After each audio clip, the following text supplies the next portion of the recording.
नमः शिवाय। मैं सीता प्रजापति आज लेके आई हूँ सोमवार व्रत कथा। साधारण सोमवार की विधि और व्रत की कथा मैं सुनाऊंगी आज। तो विधि इस प्रकार। सोमवार का व्रत साधारणतया दिन के तीसरे पहर तक होता है। व्रत में फलाहार या पारण का कोई खास नियम नहीं है, किंतु यह आवश्यक है कि दिन या रात में केवल एक समय भोजन करें। सोमवार के व्रत में शिवजी और पार्वती जी का पूजन करना चाहिए। सोमवार के व्रत दिन के 3 पहर तक होता है और ये 3 प्रकार के होते हैं। साधारण प्रति सोमवार, सौम्य प्रदोष और 16 सोमवार। विधि तीनों की एक जैसी है। शिव पूजन के पश्चात कथा सुननी चाहिए। प्रदोष व्रत 16 सोमवार और प्रति सोमवार कथा तीनों की अलग अलग है। कथा इस प्रकार है। साधारण सोमवार की। एक बहुत धनवान साहूकार था, जिसके घर धन आदि किसी प्रकार की कमी नहीं थी, परंतु उसको एक बहुत ही बड़ा दुख था। वो था कि उसको कोई पुत्र नहीं था। वह इसी चिंता में दिन रात रहता था। वह पुत्र की कामना के लिए प्रति सोमवार को शिवजी का और व्रत और पूजन बड़ी श्रद्धा से करता था तथा सायंकाल को शिव मंदिर में जाकर शिवजी के श्री विग्रह के सामने दीपक जलाया करता था। उसके इस भक्ति भाव को देखकर एक समय श्री पार्वती जी ने शिवजी महाराज से कहा कि महाराज, यह साहूकार आपका अन्य भक्त है और सदैव आपका व्रत और पूजन बड़ी श्रद्धा से करता है। इसकी मनोकामना पूर्ण करनी चाहिए। शिवजी ने कहा, हे पार्वती, ये संसार कर्म क्षेत्र है। जैसे किसान खेत में जैसा बीज बोता है वैसा ही फल काटता है, उसी तरह इस संसार में प्राणी जैसे कर्म करते हैं वैसा ही फल भोगते हैं।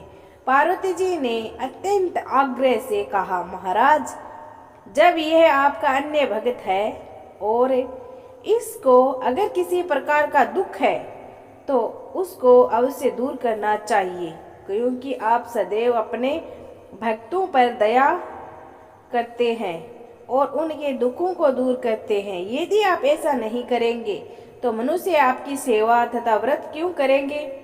पार्वती जी का ऐसा आग्रह देख शिवजी महाराज कहने लगे, हे पार्वती, इसके कोई पुत्र नहीं है। इसी चिंता में यह अति दुखी रहता है। इसके भाग्य में पुत्र न होने पर भी मैं इसको पुत्र की प्राप्ति का वर देता हूँ, परंतु यह पुत्र केवल 12 वर्ष तक जीवित रहेगा।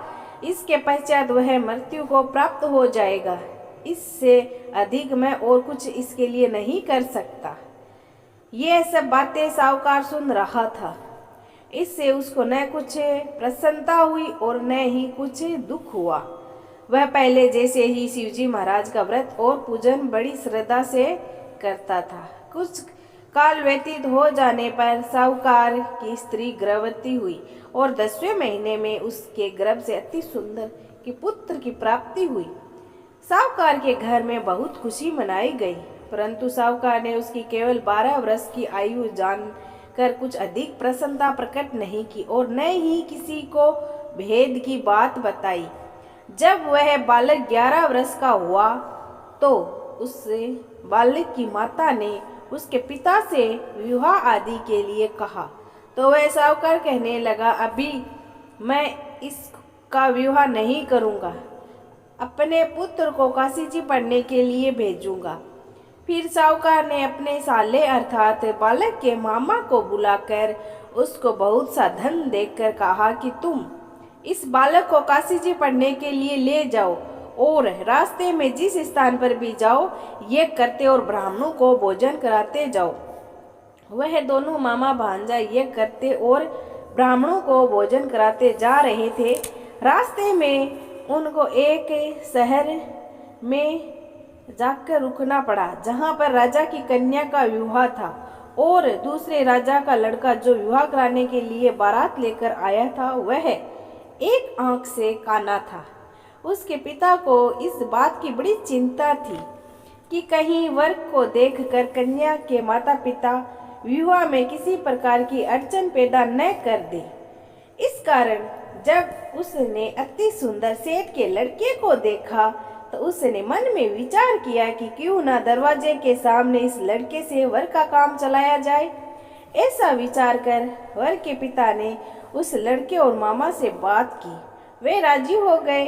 फिर उस लड़के को वर के कपड़े पहनाए गए तथा घोड़े पर चढ़ाकर दरवाजे के सामने प्रसन्नता से पूर्वक लाया गया। फिर वर के पिता ने सोचा कि यदि विवाह कार्य भी इसी लड़के से करा लिया जाए तो क्या बुराई है। ऐसा विचार कर लड़के और उसके मामा से कहा, यदि आप फेरों का और कन्यादान के काम को भी करा दे तो आपकी बड़ी कृपा होगी। मैं इसके बदले में आपको बहुत कुछ धन दूंगा। तो उन्होंने स्वीकार कर लिया। विवाह कार्य भी बहुत अच्छी तरह से संपन्न हो गया। परंतु जिस समय लड़का जाने लगा तो उसने राजकुमारी की चुनरी के पल्लू पर लिखा कि तेरा विवाह तो मेरे साथ हुआ है, परंतु जिस राजकुमार के साथ तुमको भेजा जाएगा वह एक आंख से काना है। काशी जी पढ़ने के मैं जा रहा हूँ। लड़के के जाने के पश्चात राजकुमारी ने जब अपनी चुनरी पर ऐसा लिखा हुआ पाया तो उसने राजकुमार के साथ जाने से मना कर दिया और कहा कि यह मेरा पति नहीं है, मेरा विवाह इसके साथ हुआ ही नहीं है, वह तो काशी जी पढ़ने गया है। राजकुमारी के माता पिता ने अपनी कन्या को विदा नहीं किया और बारात वापस चली गई। उधर सेठ का लड़का और उसका मामा काशी जी पहुंच गए। वहां जाकर उन्होंने यज्ञ करना और लड़के ने पढ़ना शुरू कर दिया। जब लड़के की आयु 12 साल की हुई तो उस दिन यज्ञ रचा कि लड़के ने अपने मामा से कहा, मामा जी आज मेरी तबीयत कुछ ठीक नहीं है। मामा ने कहा अंदर जाकर सो जाओ। लड़का अंदर जाकर सो गया और थोड़ी देर में उसके प्राण निकल गए। जब उसने मामा ने आकर देखा तो वह मुर्दा पड़ा है तो उसको बड़ा दुख हुआ और उसने सोचा कि अगर मैं अभी रोना पीटना मचा दूंगा तो यज्ञ का कार्य अधूरा रह जाएगा। अतः उसने जल्दी से यज्ञ का कार्य समाप्त कर ब्राह्मणों को जाने के बाद रोना पीटना आरंभ कर दिया। संयोगवश उसी समय शिव पार्वती जी उधर से जा रहे थे। जब उन्होंने जोर जोर से रोने की आवाज़ सुनी तो पार्वती जी कहने लगी, महाराज कोई दुखिया रो रहा है, इसके कष्ट दूर कीजिए। जब शिवजी पार्वती जी ने पास जाकर देखा तो वहां एक लड़का मुर्दा पड़ा था। पार्वती जी कहने लगी, महाराज यह तो उसी सेठ का लड़का है जो आपके वरदान से हुआ था। शिवजी कहने लगे, हे पार्वती इसकी आयु इतनी थी सो ये भोग चुका है। तब पार्वती जी ने कहा, हे महाराज इसकी आयु और लंबी करो, नहीं तो इस बालक को और इसके माता पिता तड़प तड़प कर मर जाएंगे। पार्वती जी के बार बार आग्रह करने पर शिवजी ने उस बालक को जीवन वरदान दिया। शिवजी महाराज की कृपा से लड़का जीवित हो गया। शिवजी पार्वती जी तो कैलाश चले गए। वहाँ लड़का और मामा उसी यज्ञ करते और ब्राह्मणों को भोजन कराते जा रहे थे उसी तरह। और रास्ते में उसी शहर में आए जहाँ उसका विवाह हुआ था। वहाँ पर आकर उन्होंने यज्ञ आरंभ कर दिया तो उस लड़के के ससुर ने उसको पहचान लिया और अपने महल में ले जाकर उसकी बड़ी खातिरदारी की और साथ ही दास दासियां सहित आदर पूर्वक लड़की और जवाई को विदा किया। जब वे अपने नगर के निकट आए तो मामा ने यह कहा कि मैं पहले जाकर खबर कर आता हूँ। जब उस लड़के का मामा घर पहुंचा तो लड़के के माता पिता घर की छत पर बैठे थे और यह प्रण कर रखा था कि यदि हमारा पुत्र सकुशल लौट आया तो हम राजी खुशी नीचे आ जाएंगे, नहीं तो छत से गिरकर अपने प्राण दे देंगे। इतने में उस लड़के के मामा ने आकर यह समाचार दिया कि आपका पुत्र आ गया है। तो